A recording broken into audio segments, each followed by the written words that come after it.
नंदीपदा थानार नूतन गृह उद्घाटन। केन्दुझर जिला नंदीपदा थानार नूतन गृह उद्घाटन हो जाइछि। आज अपराह्न प्राय 5टा समय ओडिशार लोकप्रिय मुख्यमंत्री माननीय नवीन पट्टनायक आभासी माध्यम नंदीपदा थानार नूतन गृह उद्घाटन करिसेंति। कार्यक्रमटी नंदीपदा थाना अधिकारी रवींद्र कुमार पात्रଙ୍କ संयोजना सह आनंदपुर एसडीपीओ प्रशांत कुमार बेहेरा पूर्ण नेतृत्व उद्घाटन उत्सवटी अनुष्ठित हो जाइछि। दक्षिण राय आम पुलिस सदस्य अच्छी थाना नथिला थाना है आम बहुत खुशी कारण थानाटा न रही आगे ऑफिसर माने निजे आत्मसंतोष पाऊन से मैंने रोते ये रही जहाद्वारा कि आम थाना गोटे भल थाना हो सारी। आज भी आम समस्त जिते पुराणा जिते अफिसर मैंने थे समस्त आज फोन करूँ से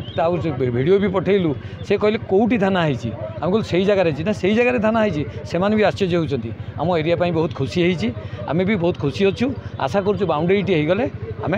प्राय आमर आउ सबकि दूर हो साधारण निर्वाचन नहीं बर्तमान सुधा आमको हैंड ओवर करा जाए ना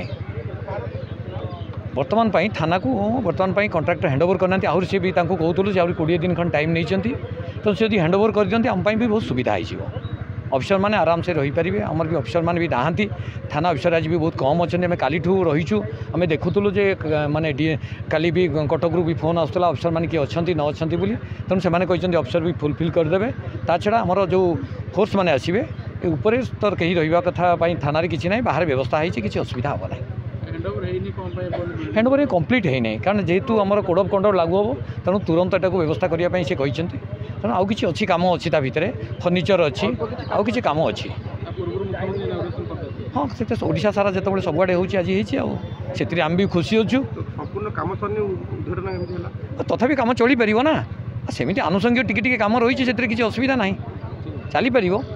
एथिरे केन्दुझर जिलार आरक्षी अधीक्षक नितिन कुशलकर मुख्य अतिथि भाव जोगदेइथिले। ए अवसर में हाटडीही ब्लॉक मंडल अधिकारी सौम्यश्री पाणिग्राही, हाटडीही ब्लॉक अध्यक्ष सावित्री सेठी, जिला परिषद सभ्य बिंबाधर विश्वाल, सभ्या कौशल्या सेठी, हाटडीही आंचलिक महाविद्यालय अध्यक्ष चित्तरंजन राउत, सरपंच चिन्मय नायक, वरिष्ठ बीजेडी नेता नारायण जेना, वीरेन्द्र विश्वाल, सुभाष राउत, युव बीजेडी नेता अभिमन्यु सेठी, समिति सभ्य धीरेन्द्र जेना प्रमुखों सह आईनजीवी और स्थानीय बुद्धिजीवी माने एही कार्यक्रम में सामिल होइथिले। एही कार्यक्रमटी को थानार समस्त अधिकारी